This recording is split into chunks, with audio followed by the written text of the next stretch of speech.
앞에서 경외함으로 주께 홀로 섭니다. 성도 여러분 안녕하십니까? 11월 27일 목요일 묵상과 기도의 시간을 시작하겠습니다. 하늘의 용기가 오늘 우리의 모든 일들 가운데에 풍성히 내리기를 축복합니다.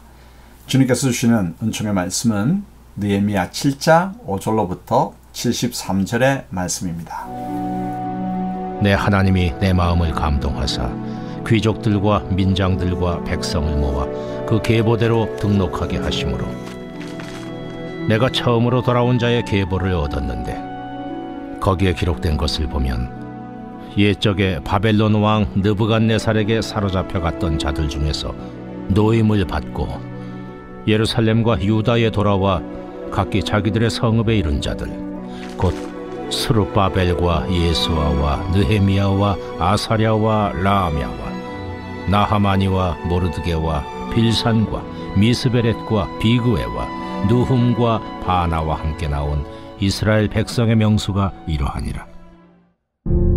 바로스 자손이 2172명이요 스바랴 자손이 372명이요 아라 자손이 652명이요 바한모압 자손 곧 예수아와 요압 자손이 2818명이요 엘람 자손이 1254명이요 삿두 자손이 845명이요 삭게 자손이 760명이요 빈누이 자손이 648명이요 브베 자손이 628명이요 아스가 자손이 2322명이요 아도니감 자손이 667명이요 비그웨 자손이 2067명이요 아딘 자손이 655명이요 아델 자손 곧 히스기야 자손이 98명이요 하슴 자손이 328명이요 베세 자손이 324명이요 하립 자손이 112명이요 기브온 사람이 95명이요 베들레헴과 느도바 사람이 188명이요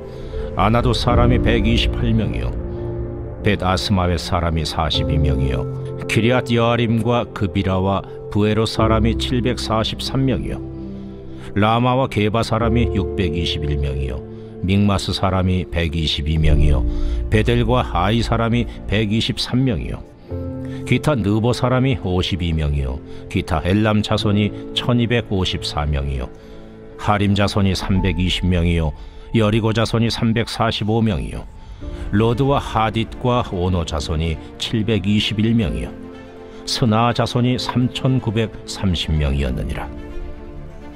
제사장들은 예수아의 집 여다야 자손이 973명이요 임멜 자손이 1052명이요 바스훌 자손이 1247명이요 하림 자손이 1070명이었느니라. 레위 사람들은 호드야 자손 곧 예수아와 간미엘 자손이 74명이요 노래하는 자들은 아삽 자손이 148명이요 문지기들은 살름 자손과 아델 자손과 달문 자손과 악굽 자손과 하디다 자손과 소베 자손이 모두 138명이었느니라. 느디님 사람들은 시하 자손과 하수바 자손과 답바오 자손과 게로스 자손과 시아 자손과 바돈 자손과 르바나 자손과 하가바 자손과 살메 자손과 하난 자손과 깃델 자손과 가할 자손과 르아야 자손과 르신 자손과 느고다 자손과 갓삼 자손과 우사 자손과 바세아 자손과 베세 자손과 무님 자손과 느비스심 자손과 박북 자손과 하그바 자손과 할훌 자손과 바슬릿 자손과 무히다 자손과 하르사 자손과 바르고스 자손과 시스라 자손과 데마 자손과 느시아 자손과 하디바 자손이었느니라. 솔로몬의 신하의 자손은 소대 자손과 소베렛 자손과 브리다 자손과 야알라 자손과 다르곤 자손과 깃델 자손과 스바랴 자손과 핫딜 자손과 보게렛 하스바임 자손과 아몬 자손이니 모든 느디님 사람과 솔로몬의 신하의 자손이 392명이었느니라. 델멜라와 델하르사와 그룹과 앗돈과 임멜로부터 올라온 자가 있으나 그들의 종족이나 계보가 이스라엘에 속하였는지는 증거할 수 없으니 그들은 들라야 자손과 도비야 자손과 느고다 자손이라. 모두가 642명이요 제사장 중에는 호바야 자손과 학보스 자손과 바르실레 자손이니 바르실레는 길르앗 사람 바르실레의 딸 중에 하나로 아내를 삼고 바르실레의 이름으로 불린 자라. 이 사람들은 계보 중에서 자기 이름을 찾아도 찾지 못하였으므로 그들을 부정하게 여겨 제사장의 직분을 행하지 못하게 하고 총독이 그들에게 명령하여 우림과 둠밈을 가진 제사장이 일어나기 전에는 지성물을 먹지 말라 하였느니라. 온 회중의 합계는 42,360명이요 그 외에 노비가 7,337명이요 그들에게 노래하는 남녀가 245명이 있었고 말이 736마리요 노새가 245마리요 낙타가 435마리요 나귀가 6,720마리였느니라.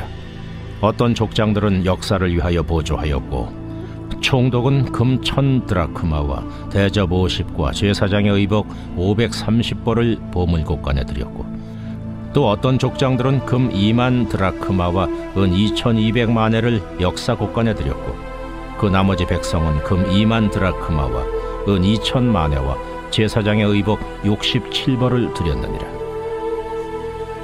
이와 같이 제사장들과 레위 사람들과 문지기들과 노래하는 자들과 백성 몇 명과 느드님 사람들과 온 이스라엘 자손이 다 자기들의 성읍에 거주하였느니라. 예루살렘은 성벽이 완공되었지만 거주민이 적어 불안정하였죠. 느헤미야는 예루살렘 주민 증가 계획에 골똘하다가 주님의 감동 가운데 1차 귀환자들의 계보를 발견하였습니다. 그럼 1차 귀환자들의 가족별 등록부를 발견하다 살펴보겠습니다. 성벽이 완공되었지만 예루살렘 주민의 수는 성을 지키기에도 턱없이 부족했습니다. 예루살렘이 안정되려면 많은 주민이 거주해야 하죠. 느헤미야는 지방에 있는 유다 백성을 예루살렘으로 이주시킬 계획에 골똘하였습니다. 이때 하나님의 감동으로 예전에 1차로 예루살렘에 귀환했던 자들을 생각했고 그때의 가족별 등록부 계보를 발견했습니다. 그 명단을 중심으로 인구조사를 하고 그들을 예루살렘에 이주시킬 첫 번째 대상으로 삼았습니다. 과거 페르시아에서 안락한 삶을 포기하고 이스라엘 땅으로 돌아온 귀한 백성의 자손들은 이제 또다시 자신들의 거주지를 떠나 예루살렘으로 이주하게 되었죠. 하나님은 믿음의 공동체를 세우는 일에 필요한 구체적 방법과 지혜를 주시는 분이십니다. 성벽은 완공되었지만 주민의 수가 턱없이 부족하여 예루살렘은 여전히 불안정하였죠. 느헤미야가 거주민을 증가시킬 방법에 골똘하며 기도할 때 하나님은 1차 귀환자들을 중심으로 예루살렘을 채우라는 감동을 주셨고 그때의 명분을 발견하게 하셨습니다. 이러한 섭리는 우리가 하나님을 의지하여 공동체를 세우려 노력하면 하나님께서는 반드시 길을 여시고 방법과 지혜를 공급하심을 알려주죠. 그러므로 이 믿음을 가지고 힘을 내도록 하십시다. 그리고 하나님의 백성은 사명과 은혜의 역사를 이어가는 사람들입니다. 바벨론에서 이룬 안정된 터전을 두고 고국으로 돌아와 성전을 재건한 유다 백성의 순종과 헌신은 이제 후손들에게로 이어집니다. 귀환자들의 후손은 60여 년 이상의 세월을 지나면서 유다 각 지방에서 안정된 삶을 누리고 있었습니다. 그런데 예루살렘은 성을 지킬 인원조차 부족한 형편이라 예루살렘을 채우고 지켜야 할 사명이 다시 이들에게 주어졌죠. 그들은 선조들이 페르시아의 안정된 터전을 두고 성전 재건의 사명을 위해 귀환한 것처럼 예루살렘을 지킬 사명을 위해 현재의 평안한 삶을 포기합니다. 누가 하나님의 은혜와 사명을 이어갑니까? 하나님의 은혜를 체험하고 사명을 감당한 자들과 그 후손이죠. 그러므로 우리들도 비록 힘들고 어려운 시간이 이어지겠지만 귀한 자들과 그 후손처럼 사명과 은혜의 역사를 이어가는 하나님의 백성들이 되도록 하십시다. 함께 기도하겠습니다. 하나님 아버지, 주님의 공동체를 세울 의지가 없어서 문제이지 뜻이 있고 하나님을 의지한다면 주님은 길을 여시며 방법을 알려주시는 분이십니다. 이 믿음을 가지고 하나님의 도우신 가운데 공동체를 세워가게 하옵소서. 사명과 순종의 부모 밑에 하나님의 역사를 이어갈 후손이 나옵니다. 우리의 자녀들이 하나님의 뜻을 이루어갈 하나님의 충성스러운 백성이 되게 하옵소서. 그 걸음을 보여주는 신앙의 부모가 되게 하옵소서. 예수님 이름으로 기도합니다. 아멘. 말씀 앞에서 경외함으로 주께